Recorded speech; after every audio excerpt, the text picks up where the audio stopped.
Assalamualaikum warahmatullahi wabarakatuh.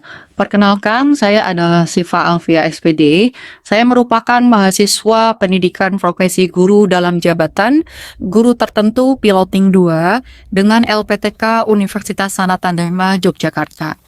Saya mengajar di SMA Negeri 36 Jakarta, Jalan Perhubungan Raya Rawamangun, Jakarta Timur. Hari ini saya akan melaksanakan video pembelajaran dalam rangka ujian UKIN dengan materi pengukuran dalam kegiatan ilmiah. Terima kasih. Wassalamualaikum warahmatullahi wabarakatuh. Oke, assalamualaikum warahmatullahi wabarakatuh.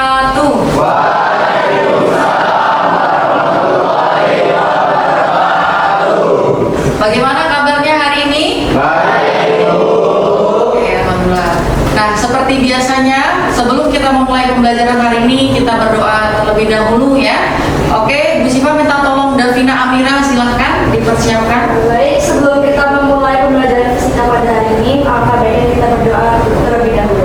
Berdoa dan hening dimulai. Berdoa selesai.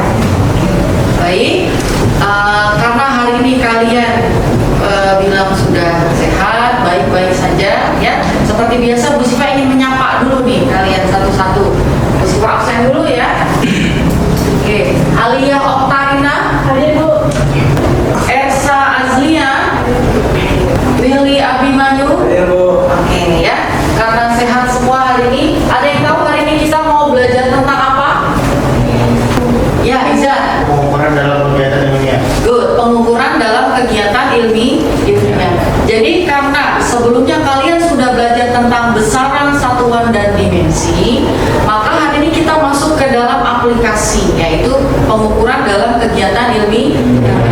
Nah, adapun tujuan kegiatan pembelajaran kita hari ini adalah kalian akan melakukan pengamatan demonstrasi yang dilakukan oleh Bu Siva. Jadi Bu Siva akan melakukan demonstrasi dengan harapan kamu dapat melakukan pengukuran dengan menggunakan alat ukur yang sesuai ya, dengan cermat dan kritis. Lalu tujuan yang kedua, setelah melakukan diskusi kelompok gitu ya, dan melengkapi langkah-langkah aktivitas LKPD, jadi Bu Siva akan berikan LKPD gitu ya.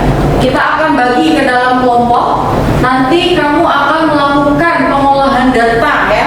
Data hasil pengukuran dengan jujur, objektif, mandiri, dan bertanggung jawab. Hal ini sesuai dengan profil pelajar Pancasila ya. Dikatakan bahwa profil pelajar Pancasila itu salah satunya kalian harus memiliki sifat mandiri, bernalar kritis gitu ya, beriman bertakwa kepada Tuhan Yang Maha Esa. Artinya kalau kalian beriman, berarti dalam melakukan pengolahan data atau pengambilan data kalian harus jujur. Paham ya? Nah, lalu yang terakhir, kita akan melakukan diskusi kelompok. Kalian akan mempresentasikan atau mengkomunikasikan di depan kelas gitu ya, hasil analisis data di depan kelas dengan penuh percaya diri dan gotong royong dalam kelompok. Artinya kalau kita bekerja kelompok, maka kita harus berkolaborasi dengan baik. Oke, selanjutnya adalah aspek penilaian ya. Jadi kegiatan proses pembelajaran kita hari ini, aspek penilaiannya itu Bu Siva bagi menjadi dua. Ada asesmen untuk yang formatif sama asesmen sumatif. Jadi nanti selama proses pembelajaran, Bu Siva ada dua penilaian, formatif sama sumatif. Jadi kalau kamu nanya, Bu, asesmen formatif itu apa? Asesmen formatif itu penilaian yang dilakukan selama proses pembelajaran. Ya, karena tadi sudah Bu Siva jelaskan bahwa nanti kita ada kerja kelompok, diskusi kelompok, maka penilaian formatif yang Ibu nilai itu ada diskusi kelompok, ada presentasi, lalu yang itu yang ketiga itu adalah keaktifan dalam pembelajaran, gitu ya. Keaktifan dalam pembelajaran ini bisa kalian menanggapi ataupun bertanya, itu bagian dari keaktifan, ya. Lalu yang kedua ada penilaian sumatif atau asesmen sumatif. Jadi penilaian pada akhir proses pembelajaran, ya. Nanti di akhir pembelajaran akan ada tes, ya. Tes yang Bu Siva berikan itu berupa kuis. Jadi kita sedikit mengerjakan beberapa soal, hanya 10 soal saja dalam bentuk pilihan ganda, yaitu dengan menggunakan media quizzes. Oke, sampai sini dipahami? Oke. Nah, di sini Ibu sudah menyiapkan beberapa alat ukur. Bu Siva ingin bertanya dulu nih kepada kalian semua. Kira-kira sudah tahu atau belum? Kalau yang Bu Siva tunjukkan ini disebut dengan alat ukur apa? Good, jangka. Kalau ini? Good, mikrometer stroke. Ada satu alat yang sering kamu gunakan sehari-hari. Alat apa ini? Kalau menggaris yang sering kalian gunakan sehari-hari biasanya untuk mengukur apa? Selain panjang, lebar. Lalu tinggi bisa ya? Good. Panjang, lebar dan tinggi. Bu saya mau bertanya, ya. Kalau dia menggunakan jangka sorong, tadi kalian sudah mengatakan ini adalah jangka sorong, ya. Kalau jangka sorong itu berfungsi untuk mengukur apa saja ya? Diameter apa itu? Good, diameter luar dan diameter dalam. Terus mengukur apa lagi? Ketebalan? Good. Terus mengukur? Kedalaman yang mana nih pakainya? Oh yang ini? Good, ini untuk mengukur kedalaman. Terus satu lagi untuk mengukur apa? Good, pintar. Mengukur panjang, ya. Apakah mengukur panjang dengan jangka sorong dengan mistar hasilnya akan sama? Oke, berbeda. Nanti kalian akan buktikan perbedaannya itu di mana, gitu ya. Nah, yang terakhir ini ada mikrometer stroke. Good. Kalau mikrometer stroke biasanya untuk mengukur apa? Good. Ketebalan. Betul ya? Oke, pintar. Nah, hari ini ya pengukuran mistar seperti yang sudah kalian sampaikan ya, bahwa kalau untuk di pengukuran untuk mistar itu berarti nama lainnya adalah garis ya. Nah, mistar itu skala terkecilnya itu adalah sekitar 1 mm atau sekitar 0,1 cm. Maka ketelitian atau ketidakpastian mistar itu adalah setengah dari 1 mm atau yang kita sebut dengan setengah NST-nya. Maka dapat dikatakan delta X atau setengah kali 1 mm-nya ini adalah 0,5 mm atau 0,05 cm. Ini untuk mistar. Lalu kalau untuk jangka sorong bagaimana? Ya, jangka sorong itu terdiri 2 skala. Ada skala apa aja? Skala utama dan skala nonius, ya. Nah, perbedaan skala itu sekitar 0,1 cm sampai 0,09 cm. Bu Siva mau bertanya, jangka sorong itu ada berapa jenis? Berapa? 3. Good. Ada apa aja? Apa? Yang 0,01 terus 0,02 sama 0,05. Oke, good. Berarti ada 3 jenis, 0,01, 0,02 dan juga 0,05. Nanti kalian akan praktikkan ya, bagaimana sih perbedaan jangka sorong dengan NST 0,01, 0,02 dengan 0,05. Good, pintar, hebat. Ya. Lalu ada mikrometer stroke. Ya, di mikrometer stroke juga sama. Skala utama itu tertera pada selubung ya, dan skala nonius tertera pada selubung luar. Atau biasanya kalau Bu Siva katakan skala utama itu dikatakan dengan skala tetap ya. Kalau nonius berarti skala geser. Nah, NST mikrometer stroke berapa? 0,01. Good, pintar. 0,01 ya milimeter atau 0,001 sentimeter. Nah, ini untuk mikrometer stroke. Kalau mikrometer stroke ada berapa jenis? 1 ya.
tentang materi jangka sorong dan mikrometer struk serta mistar. Mari kita praktikkan. Di sini Bu Siva akan membagi kalian dalam satu kelompok itu ada 6 orang, ya. Berarti ada 6 kelompok besar. Oke, kelompoknya akan Bu Siva kelompokkan, ya, 1, 2, 3. Nanti dirapatkan dari Alvin, Elsa sampai Arsika nanti dirapatkan. Berarti kelompok 1, 2, 3. Berarti 4, 5, 6. Bisa dipahami? Silakan duduk sesuai dengan kelompoknya, dirapatkan mejanya. Sudah? LKPD-nya sudah diterima? Sudah. Coba dilihat dulu. Ya, silakan dilihat dulu. Alat dan bahan yang kita gunakan ada apa saja? Coba akan dibaca. Ada jangka sorong, terus yang kedua ada mikrometer struk, yang ketiga ada penggaris atau mistar, yang keempat ada tutup botol, dan yang kelima itu buku tulis Bu. Oke, sip. Boleh dilihat di lembar kedua. Oke. Nah, di situ ada beberapa pertanyaan yang harus kalian jawab, gitu ya. Dan ada isi tabel hasil pengukuran yang akan kalian lakukan. Coba Davina, pengukuran yang akan kita lakukan itu ada apa saja? Kita akan mengukur yang pertama dari diameter dalam bentuk botol, lalu diameter kedua dalam bentuk botol, panjang botol, lalu tulis, dan panjang. Oke, good. Ya, Tiara dengan menggunakan alat ukur apa aja? Ada mikrometer struk, jangka sorong, sama penggaris Bu. Oke. Nah, nanti di situ adalah dari besaran-besaran itu satu besaran dengan menggunakan alat ukur yang berbeda. Nah, di situ karena ada 3 alat ukur yang akan kalian gunakan, pastikan itu kan pasti ada beberapa besaran yang tidak bisa digunakan kan? Dengan menggunakan alat ukur tertentu kan? Nah, kalau misalkan itu memang tidak sesuai, maka kalian bisa silang ya atau strip bahwa besaran tersebut tidak dapat diukur dengan menggunakan alat ukur tersebut. Karena alat ukur itu sesuai dengan fungsinya, bisa mengukur apa besarannya tergantung. Paham? Bisa? Oke. Selamat mengukur ya, selamat mengerjakan. Oke Bu. Ya. Nah, ya, kayaknya sih 9.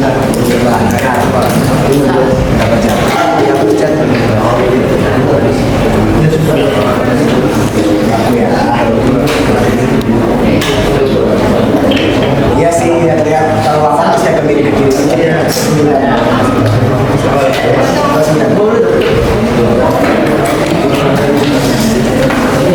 pengiring 9 Bu. Lurus sudah lurus ya. Nah, oke.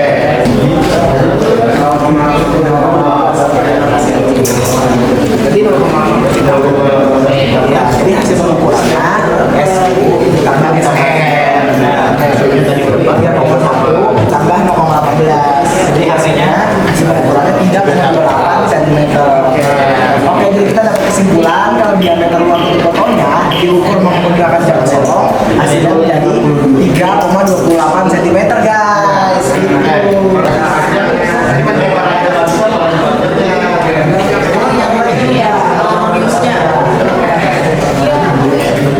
Nah, kalau misalkan dilihat saja, itu sebenarnya paling lurus ya. Paling lurus angka 1 dibanding 9. 9 itu agak bergeser.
tiga jenis alat ukur, yaitu jangka sorong, mikrometer skrup, penggaris, dan juga ada alat atau barang yang diukurnya adalah tutup botol dan juga alat tulis. Jadi saya akan membacakan kegiatan apakah kalian mengukur satu benda yang sama dengan menggunakan tiga alat ukur yang berbeda. Menurut pendapat kami, hasil pengukurannya akan berbeda karena alat ukur yang digunakan berbeda, memiliki fungsi yang berbeda pula. Selain itu, NST tiap alat ukur pun berbeda, sehingga dapat mempengaruhi hasil pengukurannya. Baik, di sini saya akan menjadikan hasil pengukuran ketiga alat tersebut pada tabel berikut, yaitu besaran benda yang diukur dalam diameter dalam bentuk botol, diameter bentuk botol, panjang botol, tebal buku tulis, lebar buku tulis, dan panjang buku tulis. Jadi untuk diameter dalam bentuk botol dalam mikrometer skrup itu tidak dapat diukur, tapi dalam jangka sorong itu bisa SU-nya 23, SN-nya 0,2 dikali 0,02 sama dengan 0,164, HP-nya 23,164. Berarti dalam penggaris diameter dalam bentuk botol tidak dapat diukur. Dalam diameter dalam bentuk botol, mikrometer skrup juga tidak dapat diukur. Sedangkan jangka sorong, SU-nya 30, SN-nya 7, NST-nya itu 0,02. Selanjutnya saya akan menjelaskan mengapa alat ukur yang tidak sesuai. Karena besaran yang diukur dengan alat ukur akan tidak sesuai, seperti 1 diameter dalam bentuk botol, alat ukur mikrometer skrup penggaris, 2 diameter luar bentuk botol, alat ukur mikrometer skrup, 3 panjang botol, alat ukurnya mikrometer skrup jangka sorong, 4 lebar buku tulis, alat ukur mikrometer skrup jangka sorong, 5 panjang buku tulis, alat ukurnya mikrometer skrup dan jangka sorong. Alasannya karena pertama, ukuran mikrometer lebih kecil dari tutup botol, kedua, ukuran penggaris lebih besar dari tutup botol, dan ketiga, mikrometer dan jangka sorong lebih kecil dari buku tulis dan botol. Berdasarkan yang D, berdasarkan hasil perbandingan hasil pengukuran yang kalian dapatkan, alat ukur apa yang cocok dan tidak cocok untuk mengukur diameter baut. Seberapa teliti pengukurannya? Jelaskan alasannya. Untuk mengukur diameter baut dapat menggunakan mikrometer skrup karena mikrometer skrup memiliki kelebihan yang lebih tinggi, sehingga hasil pengukuran diameter baut akan lebih pasti. Dari ketiga alat ukur yang kami gunakan, alat ukur yang paling memiliki ketelitian yang lebih tinggi adalah mikrometer skrup karena ukuran NSC-nya adalah yang paling kecil. Baik, sudah itu saja dapat kami sampaikan mengenai hasil pengukuran kami. Terima kasih atas perhatiannya. Wassalamualaikum warahmatullahi wabarakatuh.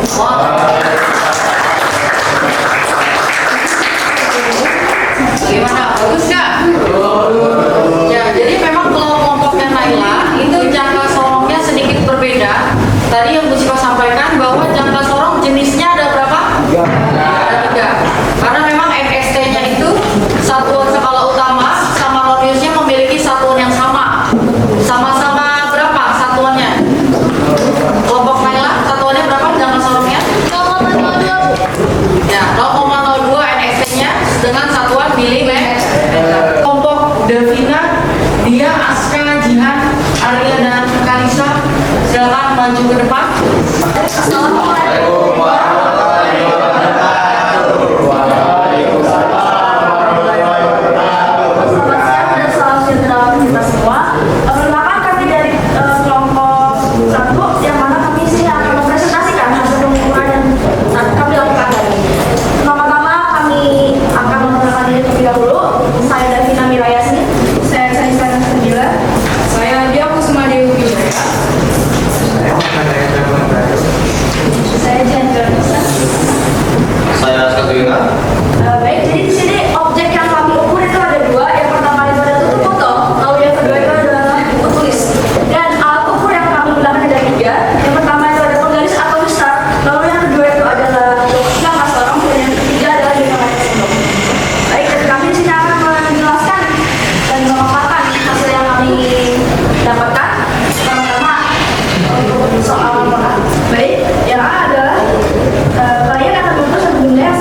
hasil pengukurannya 2,9 ditambah 0,02 sehingga mendapatkan hasil 2,92 cm.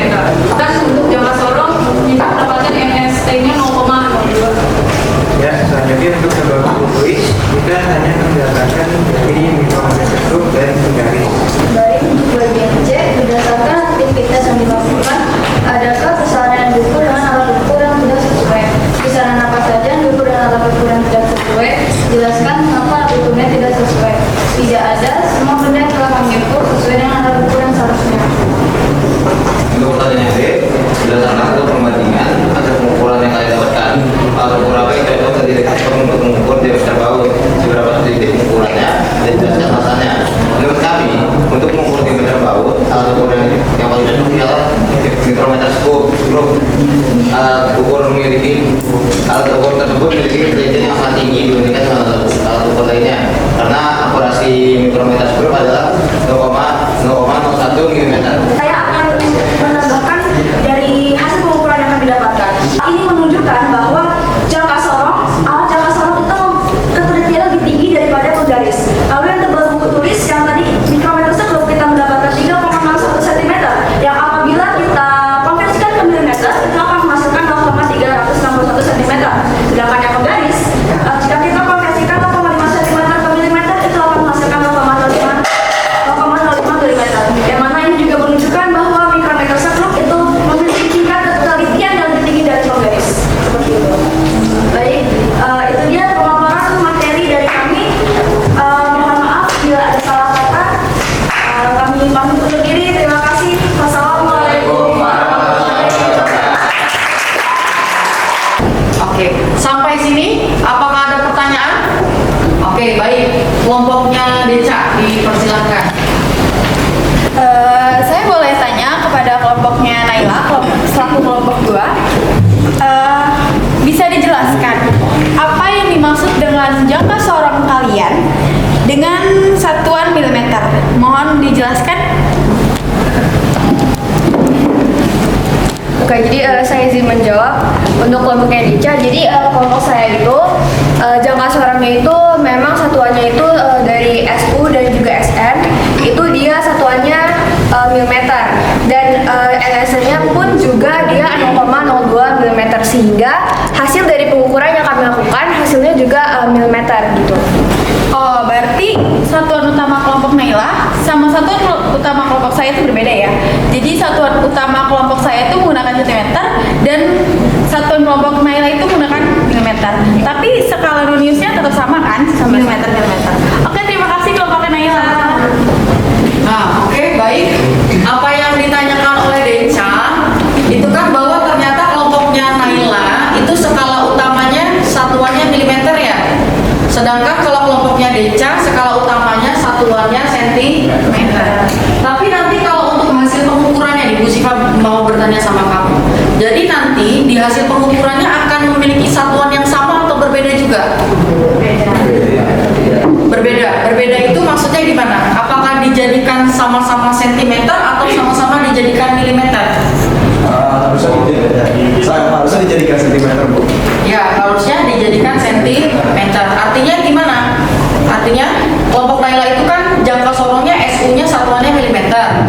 Skala Noniusnya juga sama, satuannya milimeter.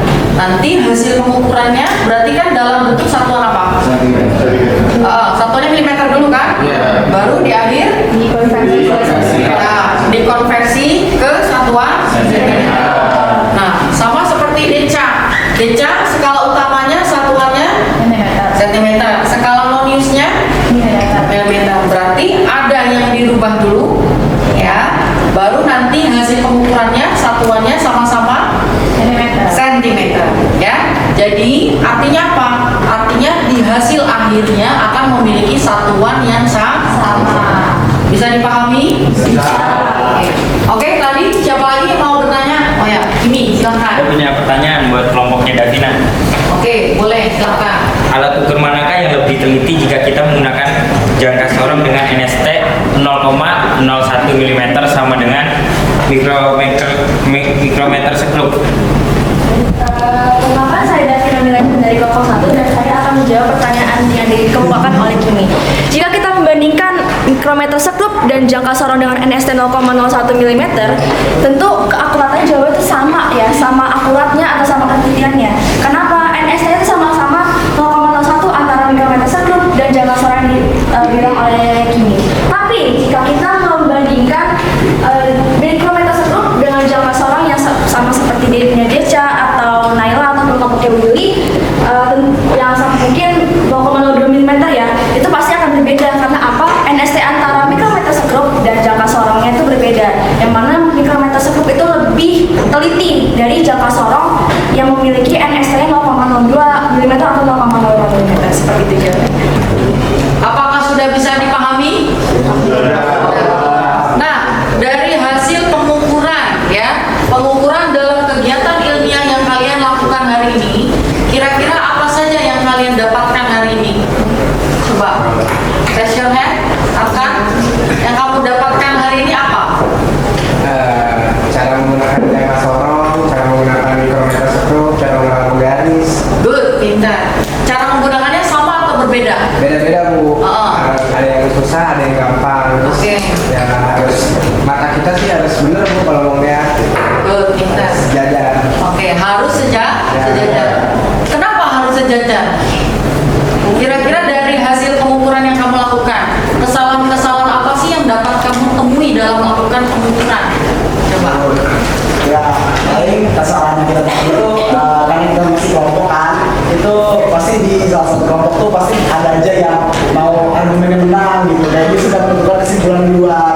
Nah sebaiknya itu kayak kalau mau mengukur terutama di jangka sorong ya, itu soalnya ketelitian itu butuh banget, jadi tidak hanya diteliti oleh satu orang tapi oleh satu kelompok gitu semuanya, terus di polling hasil yang paling banyak. Misalnya saya mengukur nih garisnya nih 6 gitu, tapi saya udah kekeh banget. Nah itu jangan begitu dikasih ke kelompok lain, siapa tahu ternyata yang lain jawabnya beda. Itu yang disampaikan oleh Willy itu termaksud pengukuran apa tuh namanya? Berulang. Pengukuran berulang.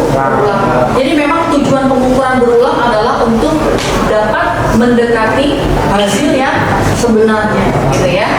Karena memang tadi ketelitian suatu alat itu, gitu ya, tidak hanya bisa diukur sekali saja, tapi bisa dilakukan berkali-kali atau berulang. Oke? Karena telah berakhirlah pembelajaran kita hari ini, ya. Mari hari ini kita refleksikan pembelajaran kita hari ini. Bu Siva sudah siapkan post-it, ya, satu orang satu. Silakan dituliskan jawaban kalian. Kita berefleksi hari ini. Apakah kalian sudah memahami dengan baik semua materi dalam pengukuran hari ini? Ya. Lalu yang kedua, apakah kalian sudah mampu merancang dan melakukan? Ya, silakan kalian jawab dengan sejujurnya. Ya, karena ini adalah bagian dari refleksi. Dalam melakukan refleksi tidak hanya Bu Siva saja yang melakukan refleksi, tapi kalian juga melakukan refleksi, Bu Siva melakukan refleksi, jadi kita sama-sama melakukan refleksi.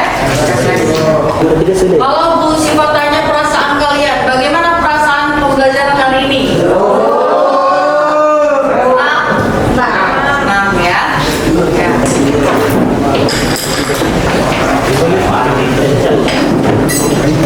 Jadi kita akan ada tes asesmen sumatif ya, tes di akhir yaitu berupa quizzes. Sudah siap? Sudah. Sebelum kita melakukan tes ya, tangannya dikeluarkan ya. Seperti biasa ya. Tarik nafas secara perlahan. Tarik nafas dulu dong. Tarik nafas secara perlahan. Tahan. Tahan, keluarkan secara perlahan melalui mulut. Ya. Oke. Sudah fokus?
belajar dulu di rumah, sehingga pada saat proses pembelajaran berlangsung kalian dapat memahami itu dengan baik ya. Jadi pembelajaran yang kalian dapatkan akan bermakna untuk kalian. Artinya kalian memahami konsep itu dengan benar-benar jelas gitu ya. Memahami itu dengan baik. Oke, pertemuan selanjutnya kita masuk ke materi angka penting dan notasi ilmiah. Nanti besok juga akan Bu Siva ajarkan tentang ketidakpastian